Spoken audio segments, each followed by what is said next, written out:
বন্ধুরা কেমন আছো সবাই? আজকে আমি বানাবো ডিমের ঝোল ফুলকপি দিয়ে। তো প্রথমে আমি ফুলকপি আলু কেটে নুন আর হলুদ দিয়ে জলে ভিজিয়ে রেখেছি। তো ডিমের ঝোল বানানোর জন্য কি কি মশলা লাগছে একবার দেখে নিন। এখানে নিয়েছি 2 এলাচ, দারুচিনি, নুন, হলুদ, লঙ্কা গুঁড়ো, জিরে গুঁড়ো, ধনে গুঁড়ো আর সরিষার তেল। আমি মাত্র 2 ডিম নিয়েছি, তেজপাতা, টমেটো, পেঁয়াজ আর ধনেপাতা কুচি।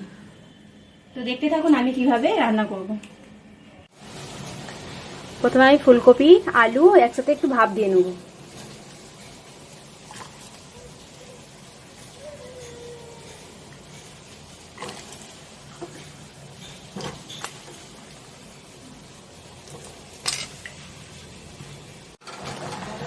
ফুলকপি আলু আমার ভাপ দেওয়া হয়ে গেছে, এবার আমি ঢেলে নেব। কড়াটা গরম হতে থাক, ততক্ষণ আমি ডিমটা ভেজে নেব। প্রথমে নিয়ে নিয়েছি পেঁয়াজ, লঙ্কা কুচি।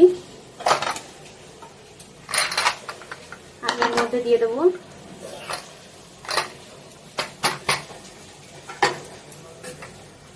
নুন আর জিরে গুঁড়ো।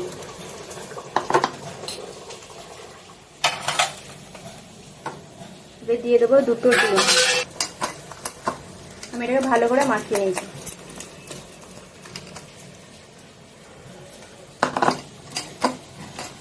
ওটা আমার গরম হয়ে গেছে, এবার আমি দিয়ে দেবো তেল। সাদা তেল দিয়ে দিচ্ছি ডিম ভাজার জন্য।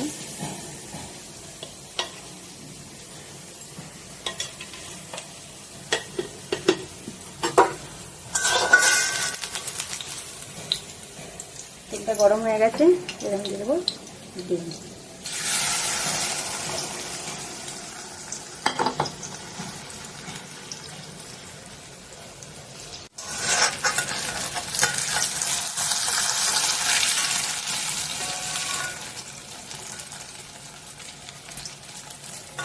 একটু আমি ঢাকা দিয়ে দেবো। এবার খুলে আমি ডিমটা উল্টে নেব। ডিমটা আমার ভাজা হয়ে গেছে, এবার আমি এটাকে পিস করে নেব।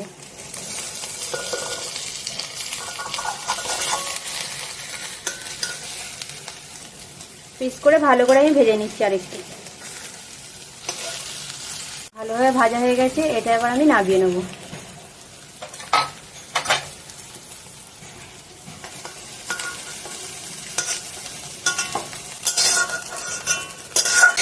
ওই একই কড়াই আমি তেল দিয়ে দেবো। ফুলকপি আর আলুটা ভেজে নেব।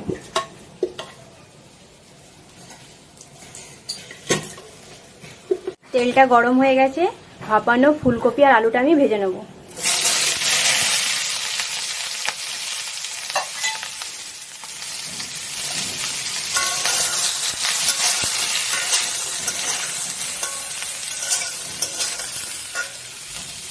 এবার দিয়ে দেবো নুন আর হলুদ।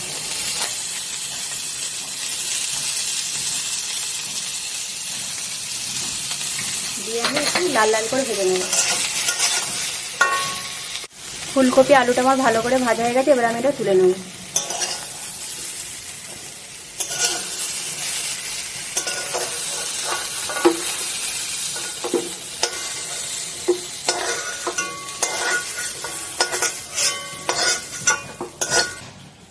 এবার আমি কড়াই তেল দিয়ে দেবো। দিয়ে দেবো সরিষার তেল। গরম হয়ে গেছে, এবার আমি দিয়ে দেবো গরম মশলা, তেজপাতা,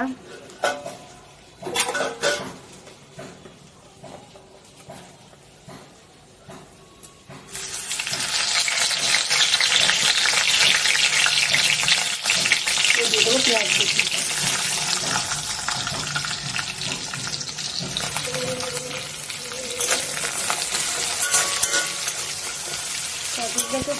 লাল লাল করে ভেজে নেবো।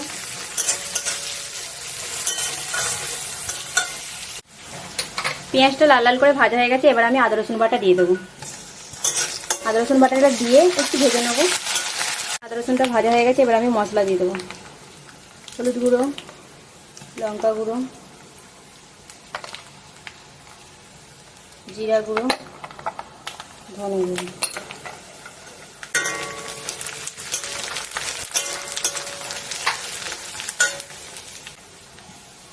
এবার আমি দিয়ে দেবো টমেটো কুচি।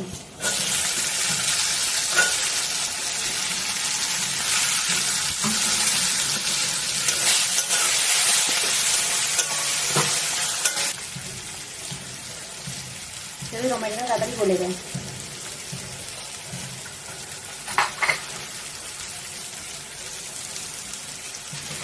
আমি সামান্য একটু চিনি দেবো, আপনারা চাইলে দিতেও পারেন নাও পারেন। দেখতেই পাচ্ছেন মশলা থেকে তেল ছেড়ে গেছে। এবার আমি ফুলকপি আর আলু ভাজাটা দিয়ে দেবো, দিয়ে একটু কষে নেবো।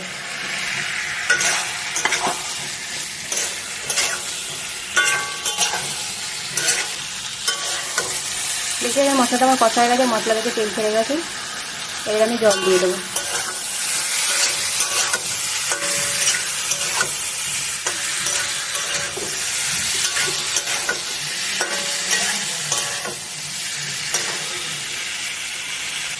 জল দিয়ে দিচ্ছি।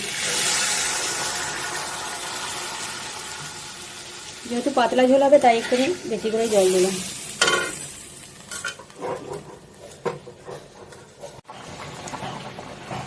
ঝোলটা ফুটে গেছে, এবার আমি ডিম ভাজা আর ধনেপাতা দিয়ে দেবো।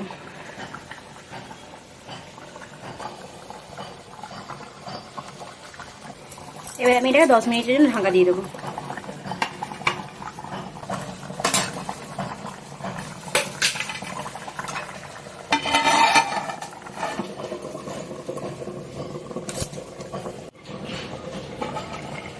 রান্নাটা আমার কমপ্লিট হয়ে গেছে, দেখতেই পাচ্ছেন একদম ডিমের পাতলা ঝোল ফুলকপি দিয়ে। ভিডিওটি ভালো লেগে থাকলে অবশ্যই একটি লাইক করে দেবেন, সাবস্ক্রাইব করে দেবেন আর পাশে থাকা বেল আইকনটি ক্লিক করে দেবেন। কমেন্টে জানাবেন কেমন লাগলো অবশ্যই, আর কি রান্না দেখতে চান সেটাও জানাবেন।